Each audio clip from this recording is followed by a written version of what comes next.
Guys अभी हम लोग मतलब काम करते करते थक गए थे, बट आई नो गाइज अभी हम लोग मूर्ति पूरा कंप्लीट कर दिए हैं। अभी लगभग टाइम 12 बज रहा है शायद, हम आपको दिखाते हैं 12:16 हो रहा है।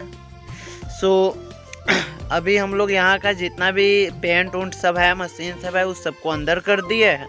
सो अभी हम आपको दिखा देते हैं एक्चुअली गाइज, इसमें जो हमने काम किया है उसको बैक कैमरा से दिखा देते हैं आपको अच्छी तरह से। वहाँ पे वो जो घोड़ा है उसके ऊपर, सर के ऊपर मैंने कुछ बोरा रख दिया है ताकि ऊपर से जो पानी गिर रहा है ओस बोला जाता है उसको, वो पानी गिर रहा है उसके कारण हम रख दिए हैं ताकि वो भीगे नहीं।